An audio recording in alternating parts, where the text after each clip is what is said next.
Hey everybody, this is the PWZ podcast. I am your host, Professor Rick Del Santo. Joining me today is from Shocking Things podcast, the host, Jonathan Peck. How's it going, friend?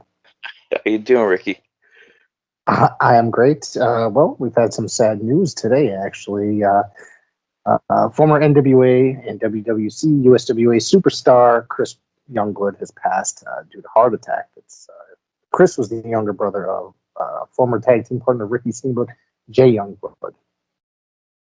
I used to watch him in the NWA back in, I think it was 1990, 91-ish. So, and the USWA when they were in Dallas. So he will be sorely missed. Friends with him on Facebook and communicate sometimes, and he was a very, very nice person. He liked good music too. So, today, John, what's been going on with you? Nothing really too exciting I could think of. I mean, wrestling wise, there hasn't really been too many good things. I don't know about you for modern things here and there, but well, WWE is what we're going to be talking about has actually been pretty consistent, at least. I don't know what you're referring to, but we've been one thing that's been pretty consistent that I've been really into is the NWA as of late. We're going to be talking about that. But I hear you're getting set to relaunch Shocking Things. I'm sorry, I didn't hear you, Rick. I heard you're getting ready to relaunch your podcast. Is that true? Yeah. Starting off, we took a hiatus. The next episode, hopefully next week, we're going to do. We recently went to the filming location of the first Friday the 13th movie in Blairstown, New Jersey. So we're going to talk about that experience. Okay, that's cool. I'll be looking forward to that. It's Shocking Things, and on look that up on all your socials, and you'll find some really cool stuff there. So we're getting set to be talking about NWA Power. This week's episode was pretty good. There's been some weeks where it's been kind of decent. Yeah. There's been some weeks that's been pretty questionable. One thing that the NWA as of right now has to be my favorite thing that's in existence wrestling wise. It's pretty good. It's not crazy. It's the production is not over the top. They use Dokken as the theme. The entrance music. And I get to see some talent that I really, really enjoy, like Slice Boogie, or like him a lot. I know you like the storyline with Slice Boogie. Now we'll talk about that later. Of course, we'll get to that though. The other thing about this is that I love the NWA. I really do. And since Billy Corgan purchased it and started doing a lot of things with it and promoting under it, the TV show, it's one thing that I got to. Way too many three-way matches. That's the other thing. I think one episode there was like 2 three-way matches on one episode, and that kind of like irks me. It's just like it's supposed to be a special feature. You get what I'm saying? Yeah.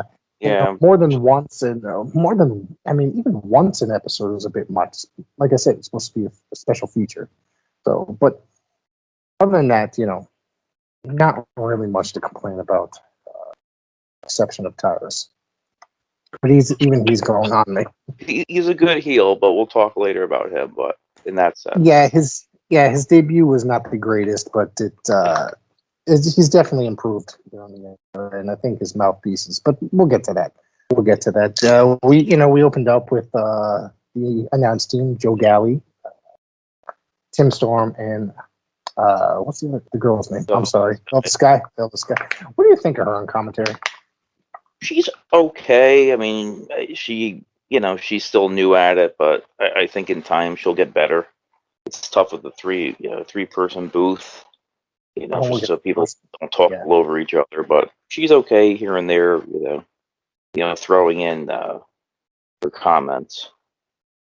Yeah, I'm not a fan of the 3-person booth, and that's something that's been pretty common. Yeah, it's very normal.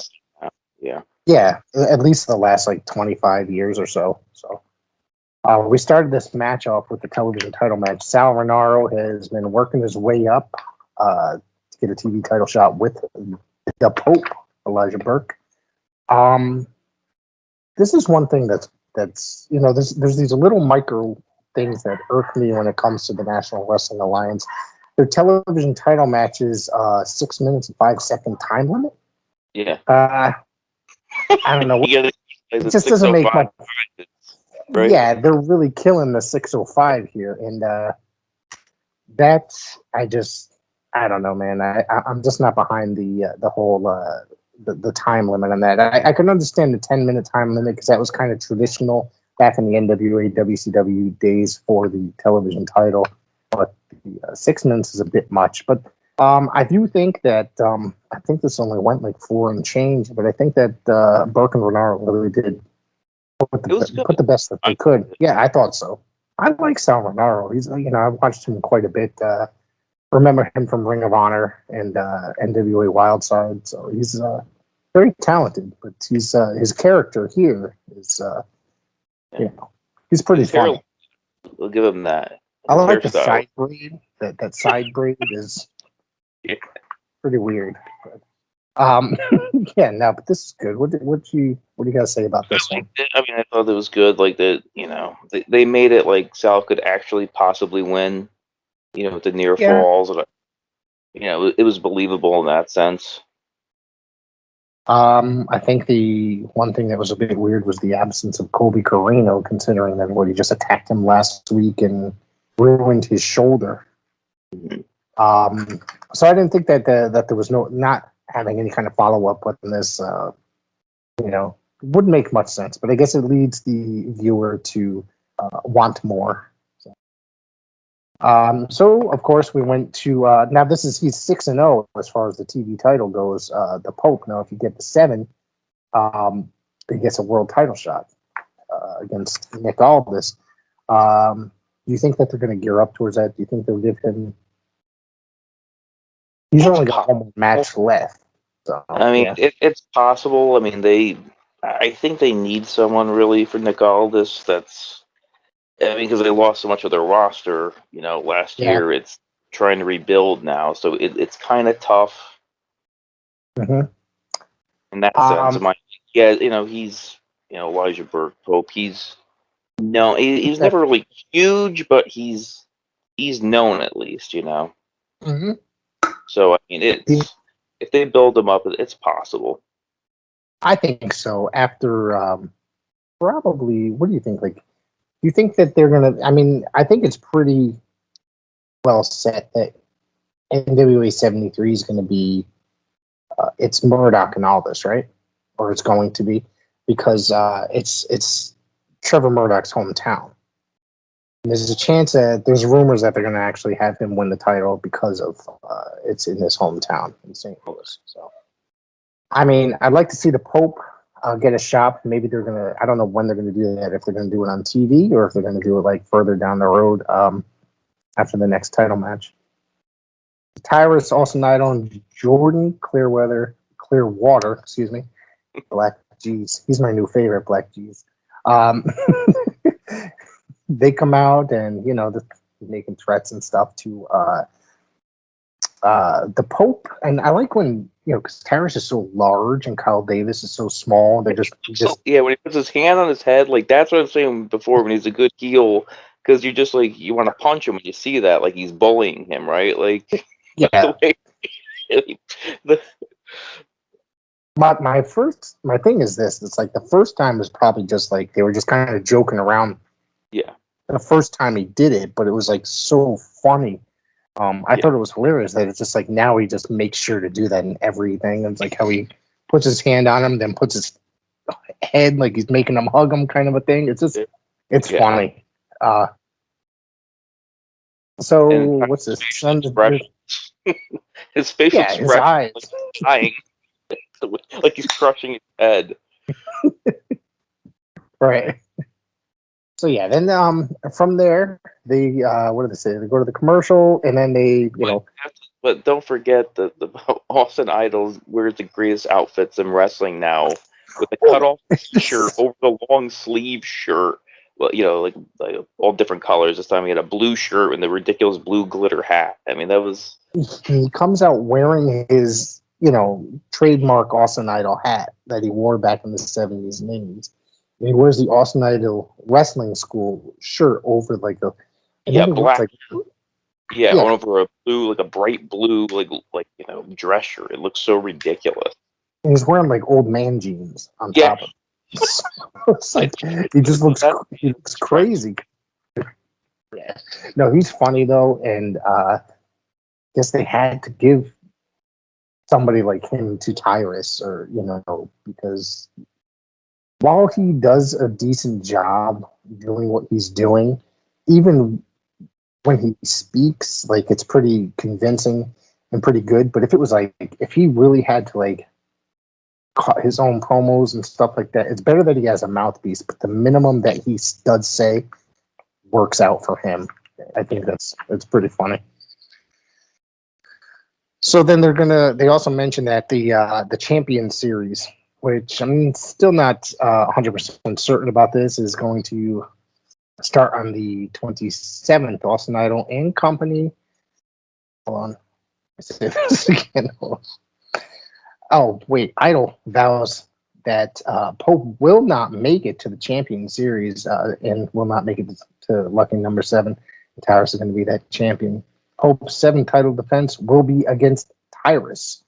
Apparently, that's what we heard. So, this is probably going to be in the next couple of weeks.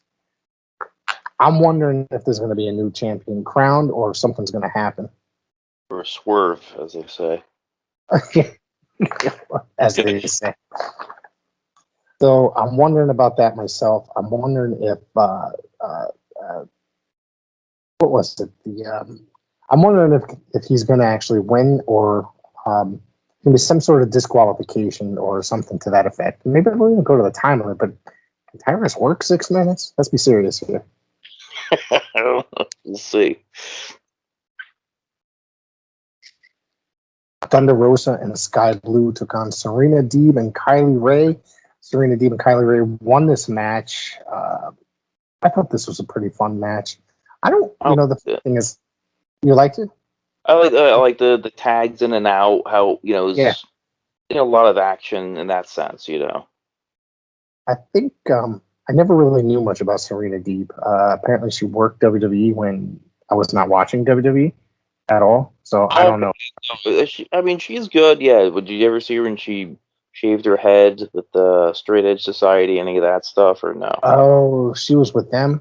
Yeah, yes. No, that's kind of like when I really wasn't watching much, but I do, I think my son was watching at the time period, so I kind of like tuned in when he did every now and again. But okay, so that makes more sense. Rip Rogers. I don't know if you knew that. Oh, okay. That's. Oh, yeah. No, I did know that. I heard that not so long ago. That's a guy I'd like to get on the show because that guy can talk. I've heard him in interviews. He's really cool. Yeah. So I really did like this match. Kylie Ray is, I think she's a pretty good addition to the NWA. The NWA is doing a really good job at pushing the women's division. Obviously, with the NWA women's pay-per-view Empower coming up. Sorry. I'm wondering who else they're going to be bringing in. I'm assuming that there's going to be more well-known names, and I'm going to guess that some from Thunder Rosa's Mission Pro are going to come in as well. So that looks good. That looks like it's pretty good. But they I assume they get a woman or two from AEW too, some type of working relationship. I'd assume they would do something like that. Well, I mean, Deeb and the other one, Thunder Rosa. Sorry, yeah, they go back and forth. Yeah, so I mean, they go back and forth. But I think it's Thunder Rosa's contract ends at the end of this year with the National Wrestling Alliance. So I'm wondering if she's going to be full time with AEW after that. I think she's a really good addition to both brands. I think she's awesome. She's actually like one of my favorite wrestlers today. So I'd like to see her stick with the NWA, but I guess what it boils down to is who's paying you more. So, yeah, that's what it always seems like. Yeah. So Serena Deeb and Kylie Ray won. I believe it was Kylie Ray is it a submission? Sky Blue by submission. Yes, I think she had her in a crossface, if that's what it was. I like it how Kylie Ray acts completely surprised when she wins or anything like that. It's pretty comical. So we had the I don't know why they labeled this as the finals of the vacant NWA National Championship match. JTG and Chris Adonis. Wait, whoops. That didn't happen yet. I skipped ahead. Sorry. Skipped ahead. All right. So I think when I printed out my notes, I printed them out the wrong. That's okay. Wrong. Crimson, right? And Okay. Yep. The meeting. Kylo Davis interviewed the War Kings. Jack Steen wanted to talk to Crimson. And then he ended up bringing us Slice Boogie, and he ended up just taking off. He said he didn't want anything. I really want to know what they're going to do with this, because it seems like Crimson and Jack Steen have been around for a long time as a team, the War Kings. Slice Boogie, I think, he's good. He's convincing. The faces he makes are hilarious when he's doing this stuff. He could slightly alter his gimmick. I think that he could be, he reminds me of Dynamite Kid. Like some of the maneuvers. I'm not sure if you see that at all, like the way he wrestles. I never really thought that, to be honest with you, but I have to look for that now. Yeah, you got to look at the way he wrestles, like some of the high spots that he does and stuff like that. Maybe not as good as Mike, but I'm sorry, but I don't know if you thought this, but I thought Crimson's acting was pretty terrible in this segment. The whole segment was terrible. No, but just like his acting is, yeah. But I agree. Okay, so it's not just me. I just want to. I wasn't I really wanted it to end, and the way he just kept no, I don't want anything. It's just like he didn't allow Slice Boogie to talk or any of that stuff. It's just like the whole segment. I mean, I get what they're trying to do, but it didn't work out like the way that I think that they had planned it, or maybe the way that they thought they filmed it. But it could have been way better, and I just don't know why they're doing. If they're actually preparing for a breakup of the War Kings, maybe they're going to have them feud. But I don't know. It seems like it's something's going to happen. All right, let's see here. Kratos and Aaron Stevens, May Valentine, basically interviewed Kratos. Do you like Kratos, J.R. Kratos, or just Kratos? Yeah, I don't know. I haven't seen enough of him to really form an opinion, to be honest with you. I mean, I was a little bit familiar with him from LA out there, the New Japan LA. New Japan Strong, so and I was kind of surprised that they teamed Aaron Stevens up with him and gave him the tag titles so quick. It was pretty bizarre. I don't really care about this segment as much. Like it really wasn't. It really did nothing for me. Let's be serious. I thought it was funny. One of the things I thought was funny was Aaron Stevens he's really good at comedy, and it looked like he was just sitting on the floor behind the desk rather than actually in the. It was really, everybody else is you see their their whole upper body. You see his head. You just see is this. And I was like, what the hell is he doing? So, Hawks Airy, the Luke and PJ Hawks, and El Rudo took on Le Rebellion and Homicide. I thought that this was awesome. I really did. I popped when Homicide returned. I don't read spoilers, so I didn't know that. I didn't read any spoilers that Homicide was returning. I don't know if you did at all, but no, I had no idea. So I actually popped for that. I thought that was cool. Yeah, I thought it was awesome, man. He delivered. This match was a really good match. I think that the Hawks, PJ and Luke Hawks, I like Luke a lot. Been watching him for many years, but his kid, it took me a little while to get used to. When he was coming in, I kind of thought he was annoying at first. He's just some young kid. I was like, whatever. But then he had that kid could really work a really good technical style. Of course, we're doing a little bit of the high spots, and Not too familiar with El Rudo outside of like say the couple matches I've seen. So he's somebody I'm going to have to really get used to.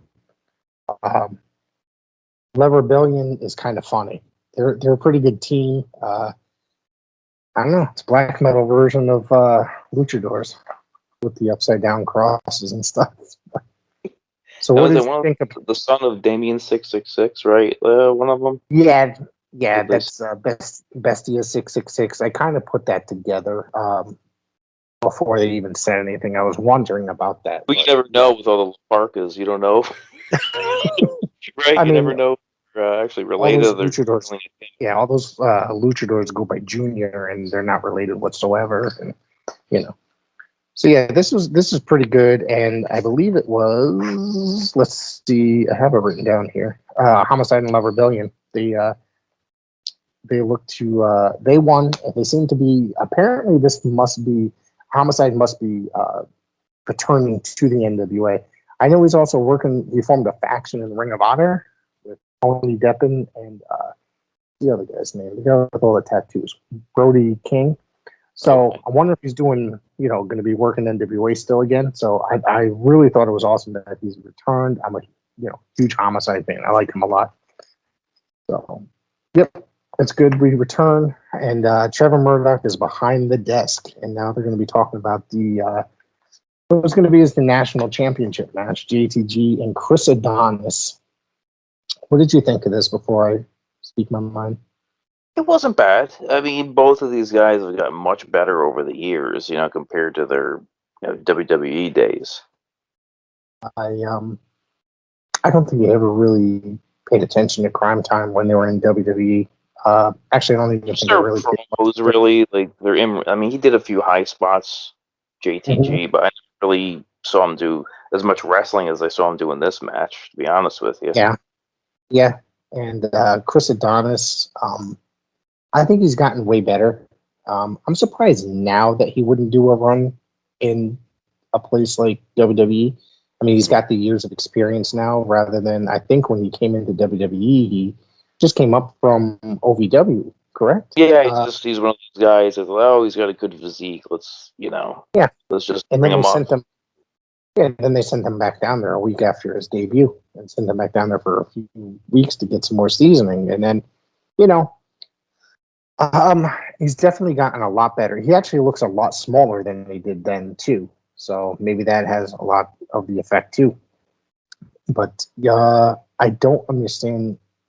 They were going to, give the title to Chris Adonis. Why'd they take it off him in the beginning? The storyline, it just doesn't make much sense. So Fred Rosser threw in the towel for JTG because he looks like he was about to pass out from the pain. It's just not, to me, it just doesn't really. I didn't see this coming. I'll tell you that. Yeah, I expected because of the previous storyline and Adonis giving up the belt for the situation to go into the Battle Royal, etc. That they would, why would he just win it back? Like it doesn't make much sense. So I don't know. You have to ask Billy Corgan. Yeah, I don't think I'll get that. So they end up having that happen, and Fred Rosser basically, explains why he did it. He didn't want to see him get hurt, and Murdoch was, you got to let him be a man, give up like a man, or let him pass out like a man, etc., etc., etc. I guess is that going to be doing them. I know Fred Rosser signed to New Japan. He's going to be working New Japan, so he's going to be out of the NWA very soon. I don't know if they filmed any matches, like a feud with JTG since the tapings. Maybe he just did a one-off just to go with this to wrap it up or whatever. But it's a match I'd like to see because it's like obviously they planted the seeds with that. Yeah, that's pretty much the thing. Not really much else. With this episode, I'd have to give it a B. It's actually better than most episodes I've seen in the last couple weeks. it's hit or miss as of late.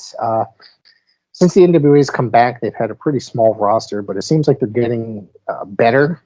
So I'm hoping that the next set of tapings they'll bring in more people. It seems like they just need more variety. What's that? I said little by little, I think they're going to acquire, more contracts. Yeah, and it just seems like they end up having it's just a very bizarre thing. Like it really is, because they end up having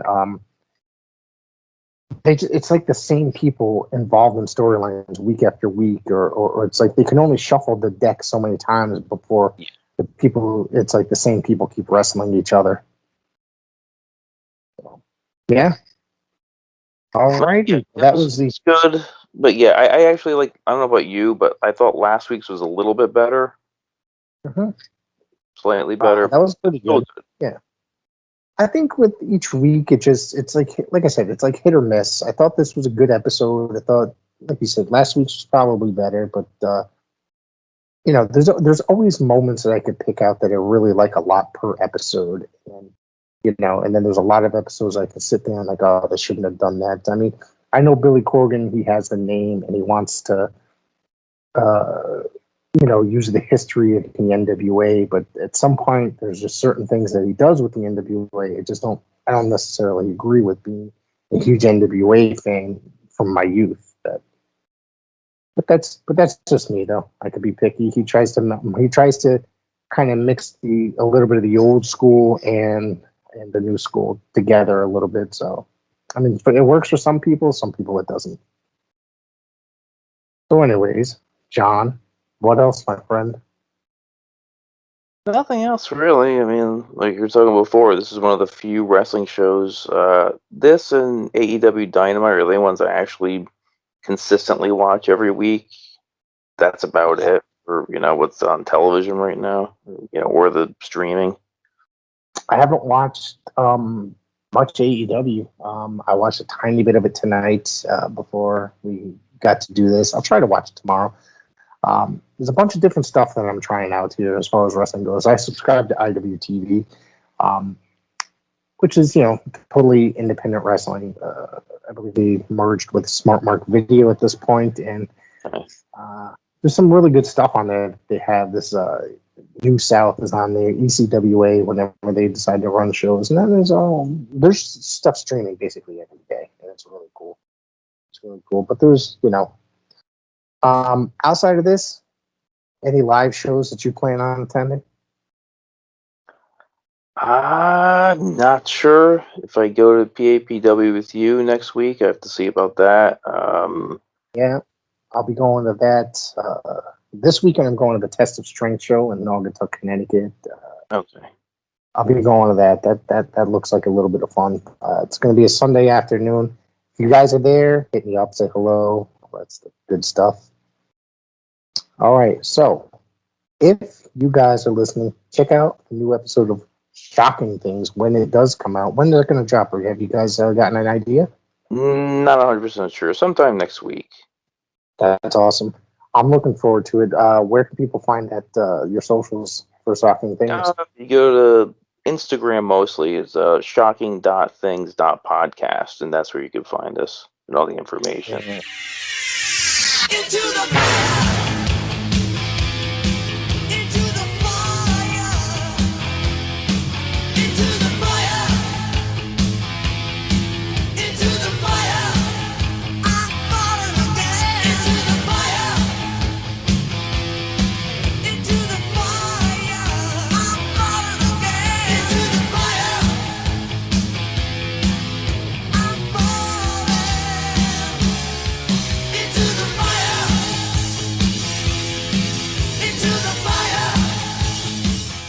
Hey everyone, this is the illustrious Mr. Trivia for the Top Rope Report, letting you all know that tonight, 6:30 p.m., join Mr. Trivia and the Notion Greg as we do our Monday Night Raw and NXT recap.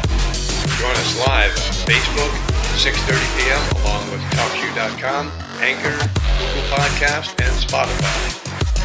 The Top Rope Report live, 6:30 p.m., Facebook Live. Don't you dare miss it. All right, everybody, please welcome to PWZ, Mike Falvo. Mike, how are you? I'm fantastic, man. How are you?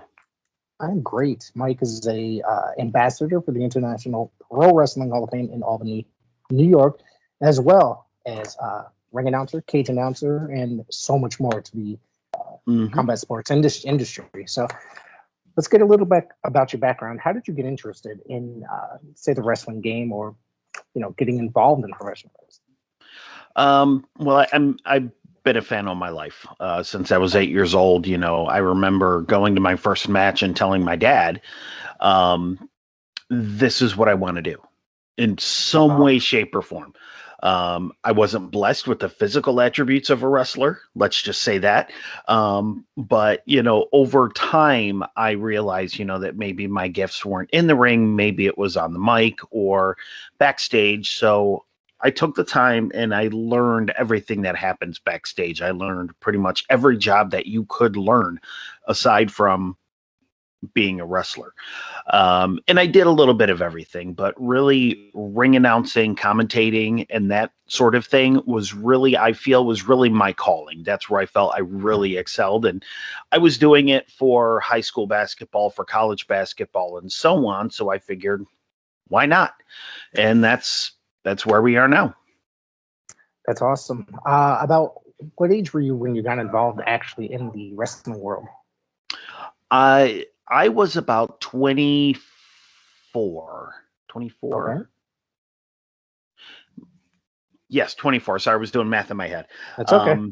I was stationed in the Air Force in England at the time, and I found a wrestling school in Enfield, North London.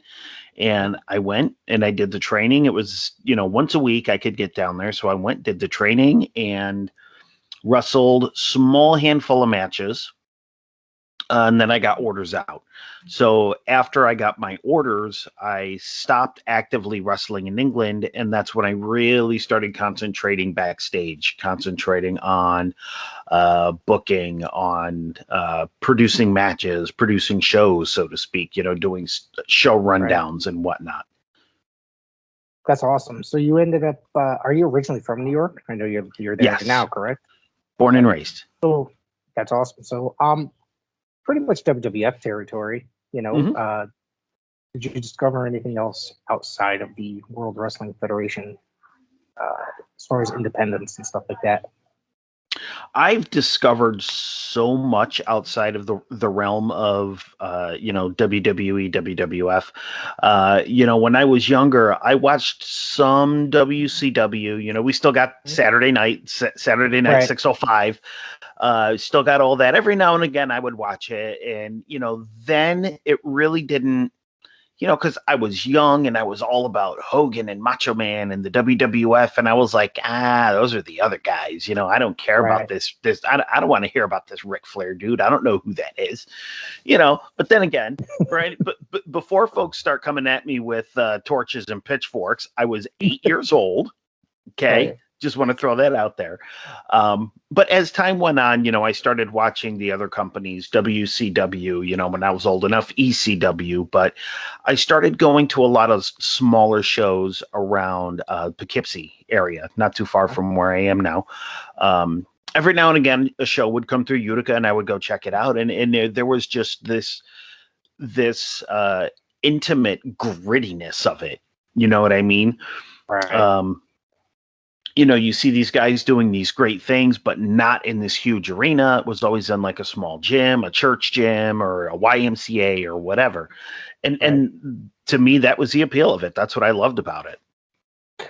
I loved it. I mean, I just remember my first independent show was 1995 at the North Haven Fair in North Haven, Connecticut. Not sure how familiar you are with it. And I just got so intrigued. That was like the actual first live independent show. I'd watched some on television, but but this like really drew me, and it opened up a whole nother world. So, right. So I fell in love with that aspect of pro wrestling. So this August is the International Pro Wrestling Hall of Fame. I know, talking off here, you said it was supposed to happen last year. This year is going to be the first year. So tell me a little bit about how you got involved. You're an ambassador for Hall of Fame. Tell me about this.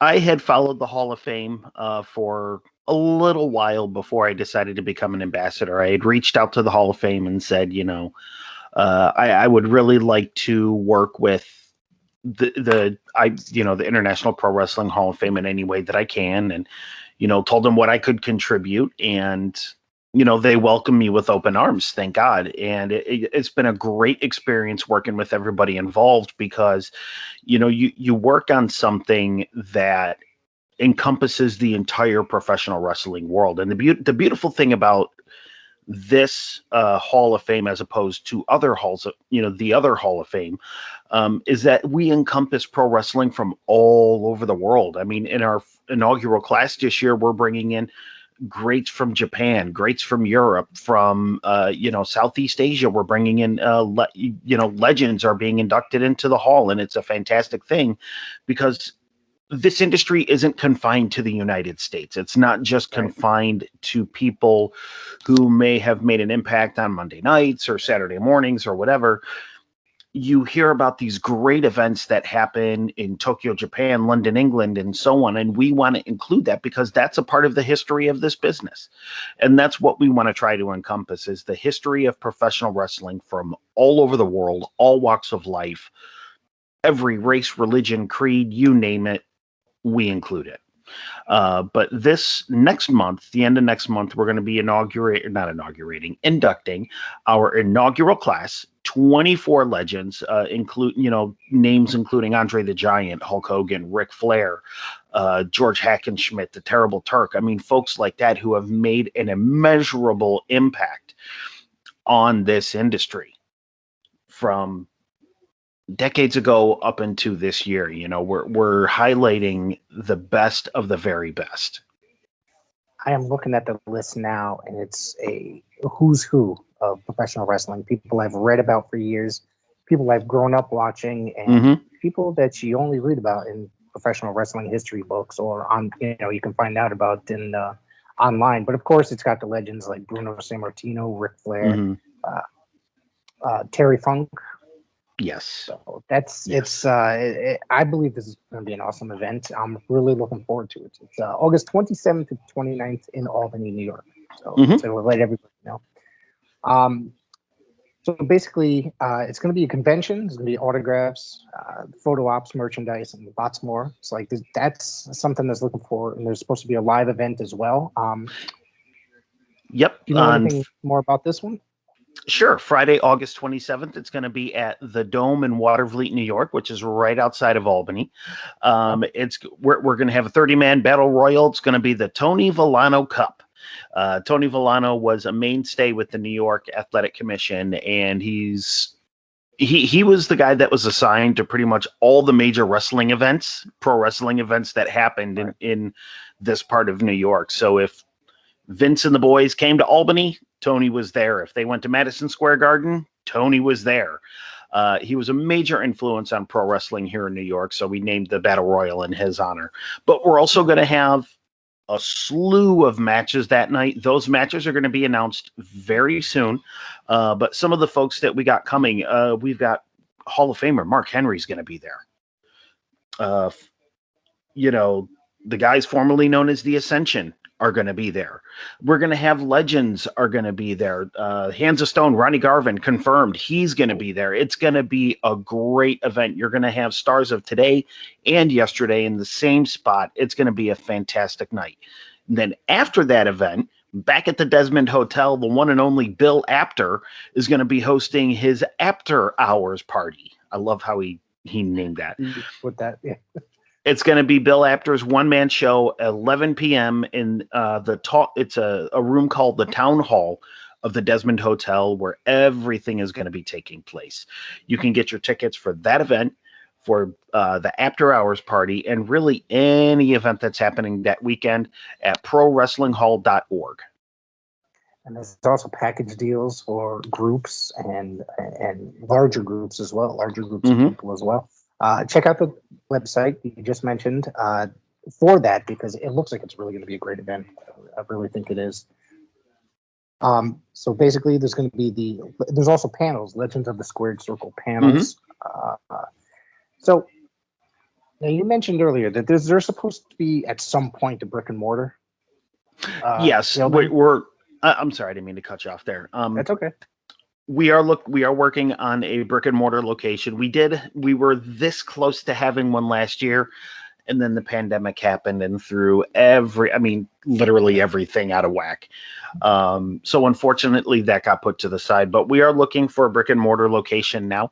We're hoping to get one within the capital region, the Catskills area, which is where the Pro Wrestling Hall of Fame is based out of, is Catskill. So that's where we're looking. We haven't really nailed a location down yet, but we're working on it. We're hoping very soon. That's awesome. So how did the Hall of Fame end up getting Bruno's belt? Saw that on the website.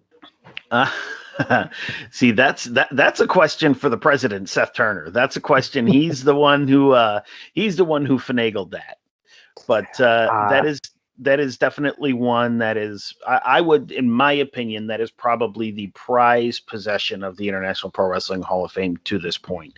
If you haven't seen it, for anybody listening, if you haven't seen it, there are photos of it on our website. It's one of the most sought after pieces of memorabilia in pro wrestling history. And we have it, and it's going to be on display at the IPWHF. So I'm hoping we will have it at Hall of Fame weekend. I think we will. I'm hoping, because I want to get my hands on it. But that's just me. I'd love to get a photo with it. Oh yeah. That is a beautiful piece, and I could not believe that. So if anybody's interested in the Hall of Fame, there's package deals, like I said, but you can also go on. People can donate to keep the thing running and help, because it's supposed to be a nonprofit organization. It's supposed to basically live the memory, the history, keep the memory, the history of this entire industry out there. People, will know about it. So I think it's an amazing concept what you guys are doing. I really do. Exactly. I visit the website frequently. It's pretty interesting. I like it. Yeah, for those of you that are curious, we are a registered 501c3 organization.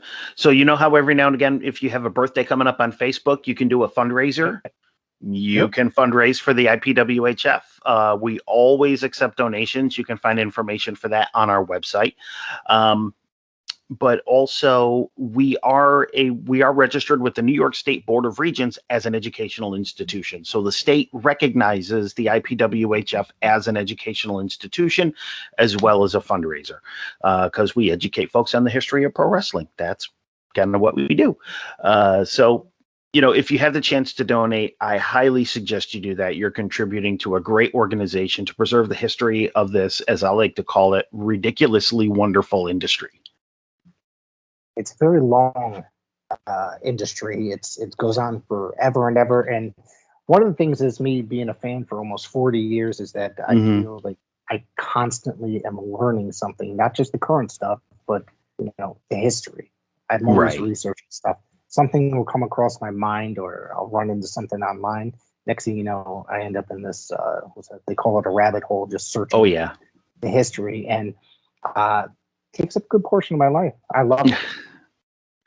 So do I. And, a part of what I do, I do a lot of the social media. So if you see the posts on Facebook from the Hall of Fame, those are from me. That's you. That's me. But, like you said, you get down these rabbit holes. Like, I'll start researching, on this day, we'll say Randy Savage won the heavyweight championship. Okay, well, who did he beat? Well, where did it happen? Oh, wait, on this date, this happened? No way. You're telling me this happened on this date in this location? And it's wonderful getting down these rabbit holes. Like, I never knew. I live in Troy, New York, and I announce basketball games for RPI, Rensselaer Polytechnic Institute. I had no idea that I live literally right around the corner from where Clash of Champions 9 took place, the RPI Fieldhouse in Troy. I remember that. That was, the New York knockout. Yeah. Yep. That was a good. I remember that one. I'm trying to remember the matchups, but I remember the setup of the arena for that one. That one was a pretty fun one. I was a huge WCW fan at that time, or NWA WCW.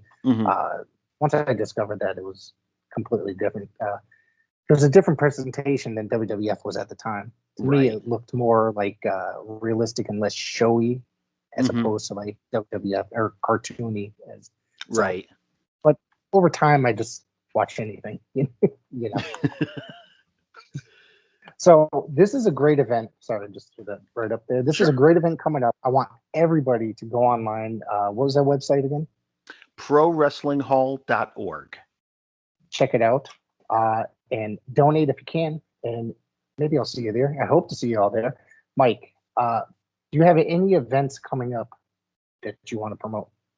Sure. This coming Saturday, if you're down in New Jersey, go check out NFW, Northern Federation Wrestling. They have No More Tears. That's happening this Saturday down in New Jersey. Coming up July 31st, I will be at Immortal Championship Wrestling. That's going to be in Rome, New York. This is their first post-pandemic show.